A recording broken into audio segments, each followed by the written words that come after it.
आज हम लोग पढ़ेंगे कॉन्स्टिट्यूशन। कॉन्स्टिट्यूशन के विषय में जानेंगे और ये जानेंगे कि कॉन्स्टिट्यूशन और पॉलिटी दोनों में क्या अंतर है। देखिए दोस्तों, कॉन्स्टिट्यूशन किसको कहते हैं और पॉलिटी किसको कहते हैं, ये दोनों में सबसे पहले हम लोग इस अंतर को समझते हैं कि दोनों में अंतर क्या है। संविधान जो है, जिसको हम लोग कहते हैं अंग्रेजी में कॉन्स्टिट्यूशन, जो कॉन्स्टिट्यूशन है, जो संविधान है, वह एक नियमों का ऐसा संग्रह है जिससे किसी भी देश या राज्य में शासन किया जाता है। तो मैं लिख दिया हूँ कि जो संविधान है ऐसा नियमों का संग्रह है जिसके अनुसार किसी राज्य अथवा देश पर शासन किया जाता है। संविधान दो प्रकार के होते हैं, एक लिखित और एक अलिखित। एक लिखित और एक अलिखित। लिखित पहले जानेंगे, लिखित को कहते हैं रिटेन कॉन्स्टिट्यूशन और एक अनरिटेन कॉन्स्टिट्यूशन। रिटेन कॉन्स्टिट्यूशन क्या है? तो लिखित संविधान वैसे संविधान को कहते हैं जिसमें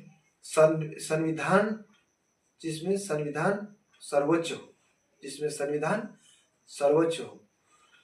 और अनरिटेन कॉन्स्टिट्यूशन उसको कहते हैं जिसमें पार्लियामेंट सर्वोच्च हो, यानी कि जिसमें संसद सर्वोच्च हो। दूसरी बात है कि पॉलिटी, अब आगे नेक्स्ट समझेंगे कि पॉलिटी क्या है। पॉलिटी राज्य व्यवस्था, पॉलिटी का हिंदी होता है राज्य व्यवस्था। राज्य व्यवस्था, संविधान को लागू करना ही राज्य व्यवस्था कहलाता है।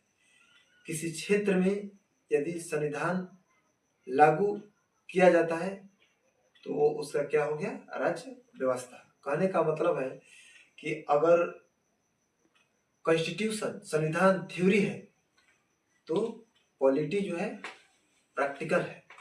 कहने का मतलब है कि हम लोग बचपन से जैसे कहते हैं कि बड़ों का सम्मान करना चाहिए, छोटों से प्रेम से रहना चाहिए, तो ये बात जो बुक में हम लोग लिखा हुआ पढ़ते हैं, तो जो बुक में लिखा हुआ ये बात अच्छी अच्छी बातें हैं, तो जो बुक है वो हो गया कॉन्स्टिट्यूशन, संविधान हो गया। और जब हम रियल लाइफ में अपना इम्प्लीमेंट करते हैं तो उसको हम लोग कहते हैं पॉलिटी, यानी कि राज्य व्यवस्था। अब हम लोग जानते हैं कि लिखित संविधान के कितने प्रकार हैं। लिखित संविधान के दो प्रकार हैं, एक कठोर और एक लचीला। कठोर संविधान क्या है और लचीला संविधान क्या है? रिजिड कॉन्स्टिट्यूशन क्या है और फ्लेक्सिबल कॉन्स्टिट्यूशन क्या है?